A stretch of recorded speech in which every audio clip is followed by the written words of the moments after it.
ফুলঝুরি পিঠা দেখতে যেমন সুন্দর, খেতে কিন্তু অনেক মজা। আসসালামু আলাইকুম এভরিওয়ান, সবাই কেমন আছেন? আশা করি সবাই খুব ভালো আছেন। আবারও চলে এসেছি আপনাদের মাঝে নতুন একটা রেসিপি নিয়ে। আজকে তৈরি করেছি খুব সহজেই ফুলঝুরি পিঠা। এই পিঠাটা তৈরি করা কিন্তু খুবই সহজ আর খেতে কিন্তু অসাধারণ মজাদার হয়ে থাকে। এই মজাদার ফুলঝুরি পিঠাটা আমি কিভাবে তৈরি করেছি সেই রেসিপিটি আজকে আপনাদের সঙ্গে শেয়ার করব। তো দেরি কিসের, চলুন ফুলঝুরি পিঠা তৈরির ফুল রেসিপিটি দেখে নেই। ফুলঝুরি পিঠা তৈরি করার জন্য প্রথমে একটি বাটিতে নিয়ে নিয়েছি একটা মুরগির ডিম, আর সাথে নিয়ে নেব 1 কাপ পরিমাণ চিনি। আপনারা আপনাদের স্বাদ মতন চিনি নিয়ে নেবেন। এবার সাথে দিয়ে দিচ্ছি 1 টেবিল চামচ লবণ। এবার একটি চামচের সাহায্যে ভালোভাবে ডিমের সঙ্গে চিনিগুলো নেড়ে মিশিয়ে নিব। চিনিগুলো একটু ভালোভাবে নেড়ে মিশিয়ে নিতে হবে যাতে চিনিগুলো একদম গলে যায়।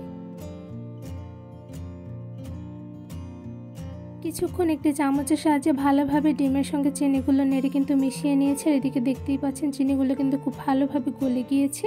এবার এই মিশ্রণের মধ্যে আমি কিছু উপকরণ অ্যাড করব। তো প্রথমে আমি মিশ্রণের মধ্যে দিয়ে দিচ্ছি ময়দা। এখানে আমি 2 কাপ পরিমাণ ময়দা দিয়ে দিয়েছি। আপনারা চাইলে কিন্তু এখানে ময়দার পরিবর্তে আটাও ব্যবহার করতে পারেন। আর সাথে দিয়ে দিচ্ছি চালের গুঁড়া। এখানে আমি 1 কাপ পরিমাণ চালের গুঁড়া দিয়ে দিচ্ছি। আর সাথে দিয়ে দিব গুঁড়া দুধ। এখানে আমি 1 কাপ পরিমাণ গুঁড়া দুধ দিয়ে দিচ্ছি। আপনারা চাইলে কিন্তু এখানে লিকুইড দুধ ব্যবহার করতে পারেন। এবার একটি চামচের সাহায্যে ভালোভাবে আমি সবগুলো উপকরণ নেড়ে মিশিয়ে নিব। সবগুলো উপকরণ কিন্তু খুবই আলতো হাতে ভালোভাবে নেড়ে মিশিয়ে নিচ্ছি। আর উপকরণ মেশানোর সময় কিন্তু অল্প অল্প করে পানি দিয়ে দিতে হবে। একবারই সব পানি দিতে যাবেন না, তাহলে কিন্তু ব্যাটারটা খুবই লিকুইড হয়ে যাবে। তো এই পর্যায়ে কিন্তু আমি অল্প পরিমাণে পানি দিয়ে দিয়েছি। এবার ভালোভাবে নেড়ে নিব। সবগুলো উপকরণ কিন্তু কিছুটা ভালোভাবে নেড়ে মেশানো হয়ে গিয়েছে। এবার এর মধ্যে আমি আরও কিছু পানি অ্যাড করছি।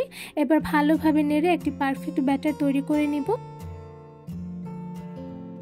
ব্যাটার কিন্তু খুব ভালোভাবে নেড়ে মেশানো হয়ে গিয়েছে। আর দেখতেই পাচ্ছেন খুব বেশি কিন্তু লিকুইড হয়নি, একদম অল্প পরিমাণে কিন্তু লিকুইড করে আমি ব্যাটারটি তৈরি করে নিচ্ছি। ভালোভাবে ফেটিয়ে নিতে হবে যাতে ভিতরে কোনো প্রকার লাম্পস বা দলা পাকিয়ে না যায়। তো এই পর্যায়ে দেখতেই পাচ্ছেন আমার ব্যাটার কিন্তু পারফেক্টভাবে রেডি। এবার এর মধ্যে দিয়ে দিচ্ছি কালো জিরে। এখানে আমি 1 টেবিল চামচ কালো জিরে দিয়ে দিচ্ছি। কালো জিরে কিন্তু প্রথমেই দিয়ে দেওয়া যায়, বাট প্রথমে দিলে কিন্তু বোঝা যায় না অ্যাকচুয়ালি কতটুকু পরিমাণে দিয়েছি। তাই একদম ব্যাটারটি ভালোভাবে তৈরি করার পরে দিয়ে দিলে সেক্ষেত্রে কিন্তু খুব ভালোভাবে বোঝা যায়। এখানে ব্যাটারের সঙ্গে কালো জিরাগুলো কিন্তু খুব ভালোভাবে নেড়ে আমি মিশিয়ে নিয়েছি। আর এদিকে দেখতেই পাচ্ছেন ব্যাটারটা কিন্তু খুব পারফেক্টভাবে আমি তৈরি করে ফেলেছি। একদম ঘনও না আর একদম লিকুইডও না, চামচের সঙ্গে হালকা পরিমাণে লেগে আসছে। তো এই পর্যায়ে কিন্তু আমার ফুলঝুরি পিঠা তৈরি করার জন্য ব্যাটারগুলো পারফেক্টভাবে তৈরি হয়ে গিয়েছে।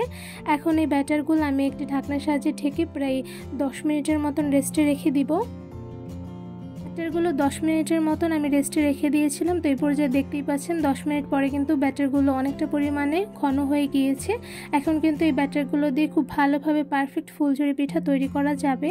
এবার চলুন ফুলঝুরি পিঠা তৈরি করে নিই। ফুলঝুরি পিঠা তৈরি করার জন্য একটি কড়াইতে দিয়ে দিচ্ছি পরিমাণ অনুযায়ী তেল। এবার এই তেলের মধ্যে দিয়ে দিচ্ছি ফুলঝুরি পিঠা তৈরি করার জন্য ছাঁচটি। এই ছাঁচটি আমি তেলের মধ্যে বেশ কিছুটা সময় নিয়ে ভালোভাবে গরম করে নিব। পিঠার ছাঁচটা একটু ভালোভাবে গরম করে নিতে হবে, নয়তোবা কিন্তু ব্যাটারগুলো পিঠার ছাঁচের সঙ্গে লাগবে না। তো এরপর যে ছাঁচটা গরম হয়ে গিয়েছে, এবার ব্যাটারের মধ্যে আমি ডিপ করে নিব। আর বেশি পরিমাণে ডিপ করবো না, উপরে কিছুটা পরিমাণে ফাঁকা রাখবো। এবার গরম তেলের মধ্যে পিঠাটা আমি দিয়ে দিচ্ছি। গরম তেলের মধ্যে পিঠাটা কিছুক্ষণ রেখে দেওয়ার পরে দেখতেই পাচ্ছেন ছাঁচটা উপর থেকে টান দিলে কিন্তু খুব সুন্দরভাবে ছুটে এসেছে। এবার চুলার আঁচ মিডিয়ামে রেখে পিঠাটা আমি একটু সময় করে ভেজে নেব, তাহলে কিন্তু পিঠাটা অনেকটা পরিমাণে ক্রিস্পি হবে। ফুলঝুরি পিঠা পারফেক্ট এবং ক্রিস্পি করে ভাজার জন্য আপনারা এখানে দুটো করে ব্যবহার করবেন। একটি কড়াইতে আপনারা ভালোভাবে হাই হিটে ছাঁচটা গরম করে নেবেন, আর একটা কড়াইতে পিঠা ভেজে নেবেন। কারণ যেই কড়াইতে আপনারা ছাঁচটা গরম করে নেবেন সেই কড়াইতে পিঠা ভেজে নিলে সেক্ষেত্রে পিঠাগুলো কিন্তু পুড়ে যেতে পারে। এদিকে দেখতেই পাচ্ছেন মিডিয়াম আঁচে পিঠাটা কিন্তু আমি খুব ভালোভাবে কালার করে ভেজে নিয়েছি। পিঠাটা কিন্তু এখন ভালোভাবে ভেজে নেওয়া হয়ে গিয়েছে। এবার একটি ছাঁকনির সাহায্যে ছেঁকে আমি পিঠাটা তুলে নিচ্ছি। এই তো তৈরি হয়ে গেল পারফেক্ট ফুলঝুরি পিঠা। এবার সেম প্রসেসে আমি আরেকটি পিঠা তৈরি করে নেব। এবার আরেকটি পিঠা তৈরি করার জন্য গরম ছাঁচটি ব্যাটারের মধ্যে ডিপ করে নিচ্ছি। এবার তেলের মধ্যে কয়েক সেকেন্ড রেখে দেন উপর থেকে টান দিয়ে আমি ছাঁচটি তুলে নিব। চুলার আঁচ মিডিয়ামে রেখে পিঠাটা ভেজে নিয়েছি। একটা সাইড কিন্তু খুব ভালোভাবে কালার করে ভেজে নেওয়া হয়ে গিয়েছে। এবার উল্টে অপোজিট সাইডটা খুব ভালোভাবে কালার করে ভেজে নেব। এই তো পিঠাটা কিন্তু ভেজে নেওয়া হয়ে গেছে। এখন একটি ছাঁকনির সাহায্যে ছেঁকে আমি পিঠাটা তুলে নিচ্ছি। এই তো তৈরি হয়ে গেল ফুলঝুরি পিঠা। এবার সেম প্রসেসে বাকি পিঠাগুলো আমি ভেজে নিব।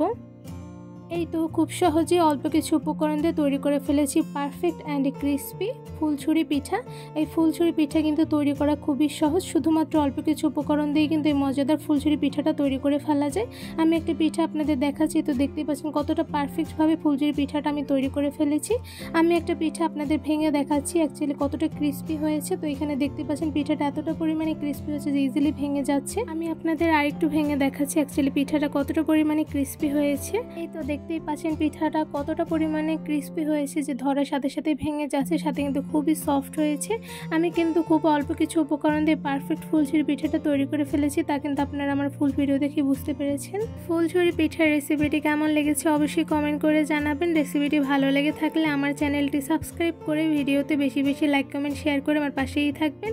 আজকে এখানেই বিদায় নিচ্ছি, দেখা হবে অন্য কোনো ভিডিওর মাধ্যমে। সবাই সুস্থ থাকবেন, ভালো থাকবেন, আল্লাহ হাফেজ।